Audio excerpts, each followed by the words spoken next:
everybody okay? Welcome to the stream at UNGA, the United Nations General Assembly.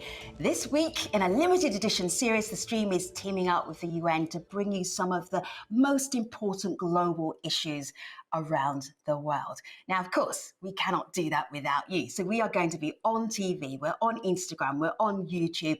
We want you to jump into the comments section, and you too can be part of these very important conversations all the way through the week. We start with an unscientific survey of global citizens looking at the United Nations on its 75th anniversary. This is what they told us. I think the principles that guided and established the UN as an organization are certainly ones that we need in today's landscape. However, I do feel that the execution is a bit lacking. I think issues such as the Palestinian-Israeli conflict, the war in Syria, poverty, corruption on a worldwide stage do need to be addressed in a more pressing manner. My favorite SDG is 17, Partnerships for the Goals, because it truly reflects why the UN exists and what it has achieved so far. It also reminds us that in this globalized world, institutions like the UN helps to facilitate dialogues between different actors to achieve sustainable development. I believe the UN has accomplished great things in the past 75 years. However, I think it still presents some limitations in addressing the structural drivers of gender violence and gender inequality. It's important for us to not forget the atrocities that happened in Haiti in a peacekeeping mission, which turned out to be one of the biggest sexual abuses. In regard to accomplishments, I believe the UN cannot be matched by almost any other entity in the world because of the numerous places and events that they've held throughout the world. Currently, according to Amnesty International, Kazakhs and other predominantly Muslim ethnic groups in Xinjiang, China, are under intrusive surveillance, arbitrary detention, and forced indoctrination, which are violations of basic human rights. I believe that the Security Council should speak louder to these violations and take more drastic measures. So my thoughts on the 75th anniversary of the United Nations is that it's definitely better to have the UN than not to have it. To be back in an anarchical international system would be definitely counterproductive for human rights promotion and for the fight against climate change. Now more crucial than ever, with the pandemic as an example of the cataclysmic events that come in the future for humanity. We are joined by two powerful United Nations women, Amina Mohammed and Melissa Fleming. Amina, tell the world what you do. What is your official job title? The official title is Deputy Secretary General. So I support the Secretary General in realizing the vision that he came to the UN with and promoting many, many frameworks that the UN has. And today, most especially the SDGs, our Agenda 2030. So every day, just trying to lift and to bring and to convene and ensure that we can help countries and the most vulnerable of our people that's enshrined in our charter, we the peoples, try and make them connect with a life of peace and prosperity in really tough times. That is a big job, also with a big job title. Melissa Fleming, who I know you see on TV all of the time. Melissa, tell the world what you do. Well, I lead communications for the UN, which is it's a really exciting job, but it's also challenging because, as we heard from those wonderful young people who were just expressing themselves about the UN, I mean, how do you describe the UN's work and also our aims and our goals for a better world in terms that people really understand? We are full of information, data, statistics about human lives and human suffering around the world. And my job is to communicate in a way that to get people to care. And most importantly, to get the people of the world to act because we're all in this together. Mm. So, Amina, it's so difficult to look at 75 years and then just cherry pick moments that really made the UN purposeful and made it very special in terms of a highlight. But if you could bring one, I know you've been thinking about this for some time now, what would it be? What would be a highlight from your perspective? Well, for me, that's worked at the grassroots with people. I think of the 4-year journey that culminated in two things. First, that we got the Sustainable Development Goals, which is a complete paradigm shift from just doing a piece of development to all of it, inclusive economies, finishing off the MDGs, and most especially the climate agreement. So that all came at the same time. The SDGs and the placeholder there was for the climate Paris Agreement. I would say for me that has been the brightest spark in the 75 years. Of course, the fact that we even created the United Nations in 1945 was quite amazing, and it's still as relevant today as it was then. Melissa, for you, something that you just say, that was an incredible moment for the United Nations, what would that be? Well, I think I would echo Amina, because I think what the world needed is a global plan to solve the fundamental problems of the world: inequality, poverty, injustice, climate. And what we have with the global goals, as we call them, the Sustainable Development Goals, the SDGs, is really global solutions for the most burning problems of our world. And it's really a blueprint. It's simple and complex at the same time, but it's wonderful too from a communications point of view, because you really can capture people's imagination around them, and also really design, kind of the forward-looking, future-looking work plans in around each one of the goals. So yeah, I mean, the UN really has a vision. It has a plan through these goals, and the only thing is to drive implementation, and that's what we're really working on doing now. We have lots of questions for you both. So let's start with Noah, who is curious about the future for Africa and Africans. Amina, this question is for you. According to Mo Ibrahim, by the year 2035, Africa's labor force is going to be larger than China's. Another interesting fact is that the informal sector represents a whopping 80% of the total employment in sub-Saharan Africa. Here in Kenya, 75% of our population is young people. So today, my question for the DSG, Ms. Amina Mohammed, is what is the UN doing to harness the potential of this demographic dividend, even as we look forward to building back better? Well, I mean, for us, the African Union put forward the blueprint for Africa in the 2063 agenda. The very first thing we did was align the 2030 agenda with the 2063. So we don't need another roadmap. We don't need any more policies. And more recently, the framework for the Common Free Trade Agreement in Africa happened. What the UN does is to try to support that to take root by convening and leveraging the partnerships that are needed in business, but also reminding governments of their responsibilities to ensure their economies are inclusive. So even in this COVID time, as we look at the stimulus packages, we try to see how we can support that they include 2063 and, of course, the SDGs within those agendas. The other place that the UN comes in is working really hard with the African Union and other international actors to try to bring about peace in Africa. Because without that, you can't even begin to make the investments in development. So looking for little islands of stability in very complex regions like the Sahel, and bringing investments to the Great Green Wall, bringing investments to women in agriculture, bringing investments to the teeming youth, and trying to ensure that they're connected with the digital platforms that they need, with the education. Now, we are a long way off, and that's why the Decade of Action is being launched this week. And it's why that we know that individually and collectively is the only way that we're going to move forward.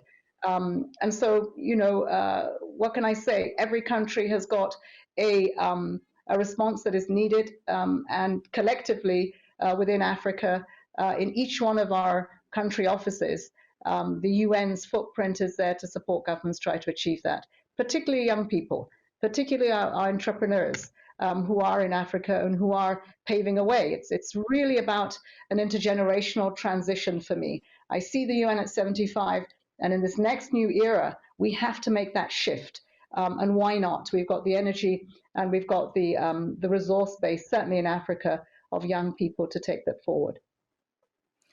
Melissa, myself as a global citizen, I look at the Sustainable Development Goals as a plan. It's like, okay, the world now has a plan.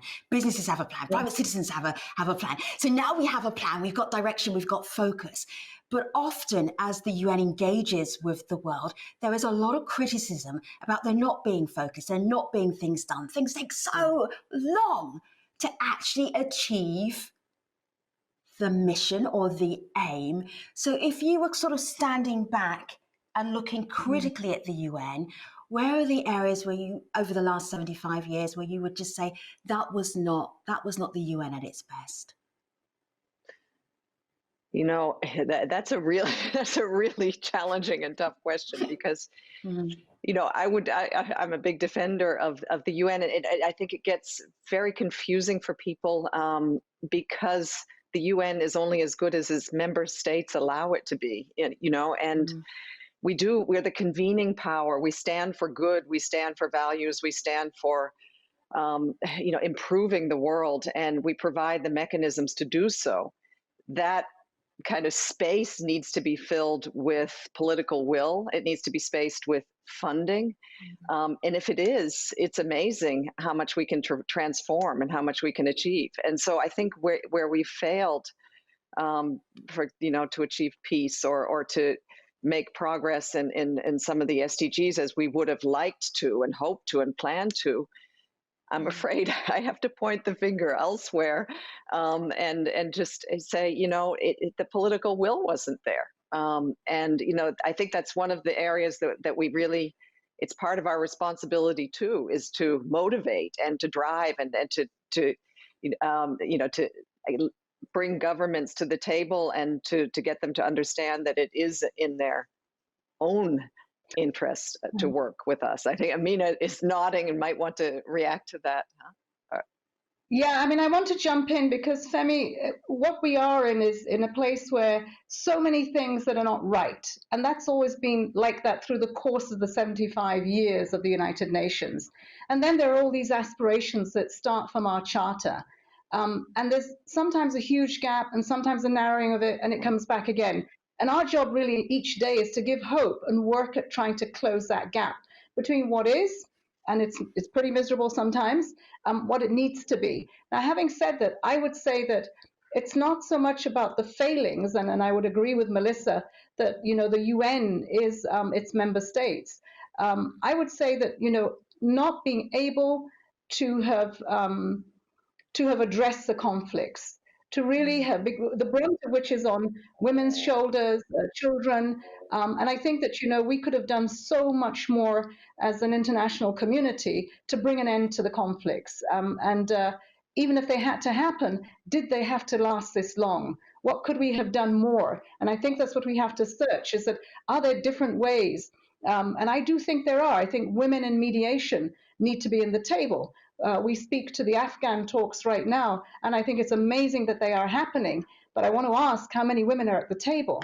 Because in the end, if we're not bringing equality into everything that we do, we're not getting the best of what we have, and we're not getting to the end of where we need to get to. So I think that the UN's learning that some of its inadequacies and its failings are because as a world, as member states, as communities, we're not as equal as we should be, and we don't have the best at the table. We're still lopsided. We need more women at the table, and I think that we would then be able to address many of these gaps that people perceive we have.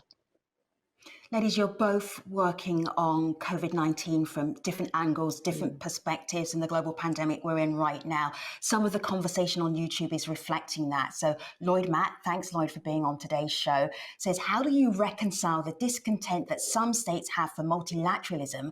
COVID-19 has been a clear example of states taking individual responses. Melissa, you go first, and Amina, you go second for that question. Oh, this is something that keeps us awake at night. You know, it's just so obvious that the only way we can get out of this pandemic, that, you know, this is a virus that knows no borders. That's just clear.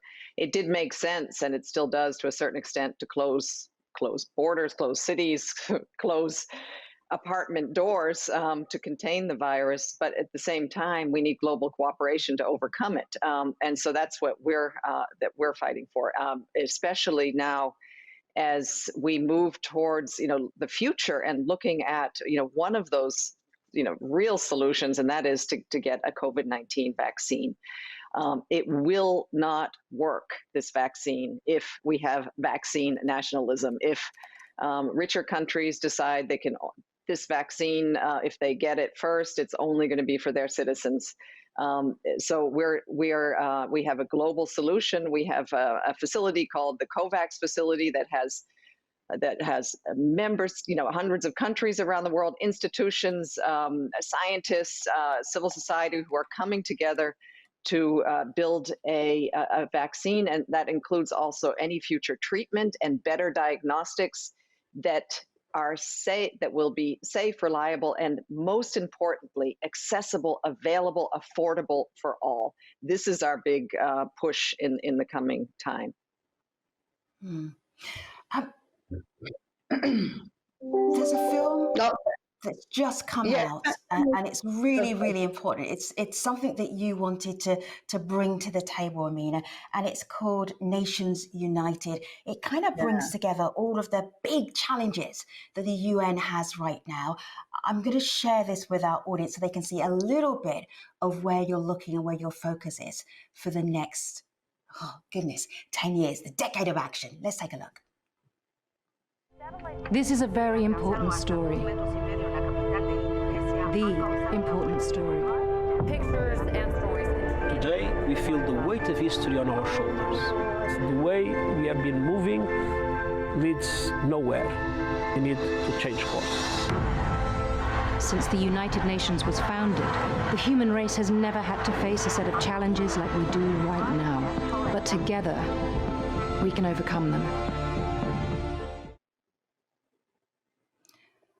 One of the ways that we can do that, or the United Nations can do that, we as the world can do that, is by looking at young people. Ramiz Bhatia has a question for you, Amina. Have a listen. I've been working with young people from around the world for the past few months, and it's so sad to see how many of them are disappointed in the fact that they are being excluded. So I've started a campaign on Twitter with the hashtag #AskTheUN, where every day I ask one question to the United Nations. So my question to the Deputy Secretary General is, what is the United Nations doing to ensure that young people are included at all levels, everywhere? You both work with young people. Amina, you go first. No, great question. I think since the Secretary General came on board, his reinforcing the importance of the voice of youth, not just ticking the box to say that we're meeting with them, but they're acting at the table. His first is his youth envoy, the youth strategy that we have. And in everything that he does, a table of young people who are at the helm of affairs in their countries and that we are supporting through the 131 country offices that we have around the world. So the UN is working in partnership with business, with young people, and is pushing to see more at the table. More at the table, more in the field, more doing the things that we need to be doing on climate, on business and social entrepreneurship, on women's issues, lifting on many of the issues that we talk about on technology, young people who are teaching other girls and looking for 1 million, more to code. So I think, there's a lot that's been done. Is it enough? No. What we really need is urgency and scale. And so we need to connect better the constituencies that we have and create this huge movement, which is one of the reasons why we were trying to do the Nations United. When people say, well, what is that acronym, SDGs? We can say, well, the SDGs are the global goals to try to address the huge challenges that people and planet, have today. What does that mean in every country? Our footprint in every country tries to convene and to move that forward. Communicate it, convene, open the spaces, partner. As someone said, their favorite goal was goal 17. And those genuine partnerships are even more important today. Melissa, one of the reasons why we know you so well internationally and on TV is because of your work with the UNHCR. There's a question here from Marissa, who is concerned about the refugee crisis and where we still are now after when the refugee crisis first came to light in 2015, and we're all covering it as a major headline. Here's Marissa's question for you, Melissa. So since 2016, over 12,000 people have died while trying to come to Europe. that makes us the deadliest refugee route in the world, and these 12,000 people are only the people we know about. I know the UNHCR is in the area and trying to help the people, but frankly, I don't think it's enough. So my question is, what are the concrete strategies to help these people, and when will you start putting pressure on the European Union to finally find an acceptable solution to this and put an end to this mass dying right at our borders? Thank you, Marisa, for this question and your concern. And I am always so touched at the people coming out and expressing themselves every time one child, one woman, one man dies on the Mediterranean Sea. It breaks my heart every time, and especially if it is due to a policy that is preventing people from being rescued. No one trying to save their lives or to feed their children should have to die trying to reach the safety of Europe. I know that UNHCR has been, and I spent 10 years at UNHCR advocating for refugees. It's still something that's very close to my heart. I know that UNHCR is working very hard and advocating with the EU. And the EU is at the brink of developing a new policy. We have been pushing for rescue at sea every single time, every single boat, and safe disembarkation, and then an equitable distribution so that countries like Greece or Italy are not left alone, and then the inevitable happens, like what happened on Lesbos, overcrowded, terrible conditions, people, really frustrated. So it has to change, and thank you very much for continuing to express yourself. If you're watching the stream at UNGA, you cannot have missed the fact that we have two incredibly powerful women at very high posts at the United Nations sitting, talking with great knowledge about the UN over the last 75 years. I want to talk a little bit about them, but we only have a little bit of time. So I'm going to start with this picture back here. Amina, when you see this picture, what goes through your mind? This is you being sworn in as Deputy Secretary General of the United Nations. Number 2, to the top job in the entire world. Wow. Okay. Well, I think about that I'm the eldest of 5 girls, and that I grew up in a place where everybody thought we wouldn't amount to much as girls. And I think it's amazing that, you didn't aim for this, but this is where you landed. But I also think about, my goodness, the opportunity to showcase the ability of someone that comes from Africa to do this job, and to do it bringing so many more African women, European women, Latin American women into leadership positions in the UN, as the Secretary General has. We have equity, and so it's amazing. I mean, it's just really standing on the shoulders of women and being in a humble position to do so much more. It's amazing. I mean, it is a job that every day you sort of are in awe of where you're sitting. And you're also aware of the responsibility to try the best that you can. As Melissa says, 24/7. This is what we, wake up to and do. Yeah, it was amazing. I mean, I have to just say, first of 5 girls, and I don't know. I was born a breech birth. I landed on my feet. I've been going ever since. Typical elder big sister, like overachieving, and the rest of everybody else has to catch up with you. Melissa, for you, what gets you out of bed in the morning as the job that you have, and you are a big cheerleader for the UN? What makes that work for you personally? Oh, I just think it is a privilege to be communicating about how to create a better world, frankly. I started my career wanting to be a journalist, and moved into working for international organizations and trying to not just expose the problems of the world, but also to use communications in a way to communicate for a cause, which you can't quite do in journalism, but you can do if you work for the UN. Yeah. And the cause is really, to get people not just to understand all the problems of the world, but to get them to care and to give them things to do. And that's a real challenge. It gets me up in the morning. Obviously, right now, the impact of COVID-19 on people is also driving me. And what drives me crazy is when communications go awry, misinformation, disinformation. So we're trying to, get the best Melissa information Fleming. in front of people. Thank you for sharing your UN experience at 75. Amina Mohammed, we are out of time. Thank you for sharing your experiences of the UN at 75. This is the first in a series of The Stream at UNGA. Thank you for watching. I'll see you next time.